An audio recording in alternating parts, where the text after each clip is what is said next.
Doctor और तो अब दर्द भी घुटने टेकेगा। नमस्कार, मैं Kirti Bhardwaj, channel for news India पर आप सभी का स्वागत है। पाकिस्तान के आर्मी चीफ आसिम मुनीर इस समय अपने करियर के सबसे बड़े संकट से जूझ रहे हैं।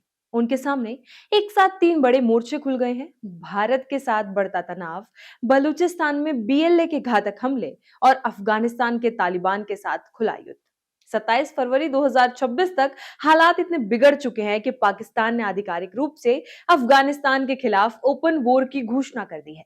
भारत और पाकिस्तान के बीच कश्मीर को लेकर विवाद 1947 से जारी है। अप्रैल 2025 में पहलगाम में हुए आतंकी हमले में 26 लोगों की मौत ने दोनों देशों के रिश्तों को फिर से आग में झोंक दिया। भारत ने इस हमले के लिए पाकिस्तान पर आतंकियों को समर्थन देने का आरोप लगाया। इसके जवाब में भारत ने ऑपरेशन सिंदूर चलाते हुए पाकिस्तान और पाक अधिकृत कश्मीर में मिसाइल हमले किए।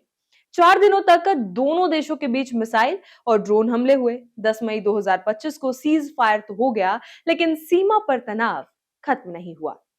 2026 में भी नियंत्रण रेखा पर रुक रुक कर गोलीबारी जारी है। आसिम मुनीर लगातार बयान दे रहे हैं कि भारत अगर कोई नई सैन्य कार्रवाई करता है तो पाकिस्तान का जवाब और भी तेज और विनाशकारी होगा। दूसरी ओर पाकिस्तान भारत पर आरोप लगा रहा है कि वो बलूच अलगाववादियों और तहरीक तालिबान पाकिस्तान को समर्थन दे रहा है। बलूचिस्तान, जो क्षेत्रफल के लिहाज से पाकिस्तान का सबसे बड़ा लेकिन सबसे गरीब प्रांत है, वर्षों से अशांति का केंद्र बना हुआ है।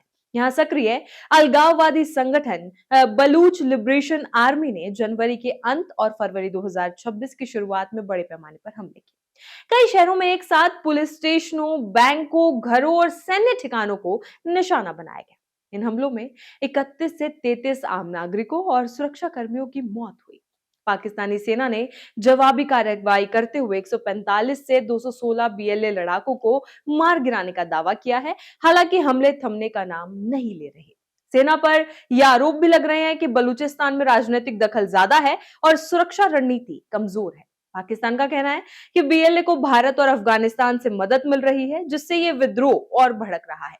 इसी बीच पश्चिमी सीमा पर हालात और गंभीर हो गए हैं। पाकिस्तानी लंबे समय से आरोप लगाता रहा है कि अफगानिस्तान में छिपे तहरीक तालिबान पाकिस्तान उसके भीतर आतंकी हमले करते हैं। इसी आधार पर 21 फरवरी 2026 को पाकिस्तान ने अफगानिस्तान के नंगरहार, पक्तिया और खोसत प्रांतों में हवाई हमले किए। इन हमलों के बाद तालिबान सरकार ने जवाबी कार्रवाई शुरू कर दी। 26 और 27 फरवरी को अफगान बलों ने पाकिस्तानी बॉर्डर पोस्ट पर हमला किया। अफगानिस्तान का दावा है कि 40 पाकिस्तानी सैनिक मारे गए और 15 पोस्ट पर कब्जा कर लिया गया। साथ ही एक पाकिस्तानी लड़ाकू विमान गिराने का भी दावा किया गया। जवाब में पाकिस्तान ने काबुल, कंधार और पक्तिया में भारी बमबारी की। पाकिस्तानी रक्षा मंत्री ने सार्वजनिक रूप से कहा कि देश अफगानिस्तान के साथ ओपन वॉर की स्थिति में है।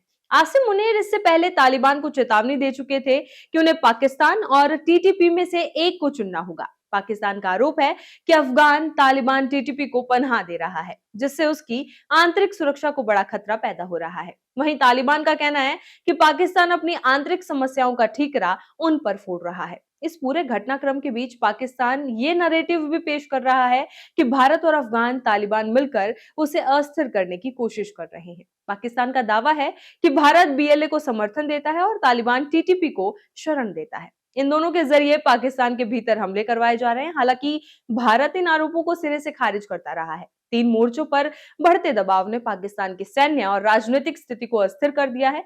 अफगान सीमा पर लगातार गोलीबारी और बमबारी जारी है। बलूचिस्तान में सैन्य ऑपरेशन तेज कर दिए गए हैं। कश्मीर में नियंत्रण रेखा पर तनाव बना हुआ है। देश के भीतर राजनीतिक अस्थिरता भी बढ़ रही है, जिससे हालात और जटिल हो गए हैं। पाकिस्तान की सेना के सर्वोच्च कमांडर के तौर पर आसिम मुनीर पर पूरे देश की सुरक्षा की जिम्मेदारी है, लेकिन भारत, बलूचिस्तान और अफगानिस्तान, इन तीनों मोर्चों पर एक साथ बढ़ते संकट ने उनकी रणनीतिक क्षमता और नेतृत्व पर सवाल खड़े कर दिए हैं। पाकिस्तान के सामने सुरक्षा, कूटनीति और आंतरिक स्थिरता की त्रिस्तरीय चुनौती खड़ी है, जिसने पूरे क्षेत्र की भू राजनीतिक स्थिति को बेहद संवेदनशील बना दिया है। बने रहिए चैनल फॉर न्यूज इंडिया के साथ। डॉक्टर और तो अब दर्द भी घुटने टेकेगा।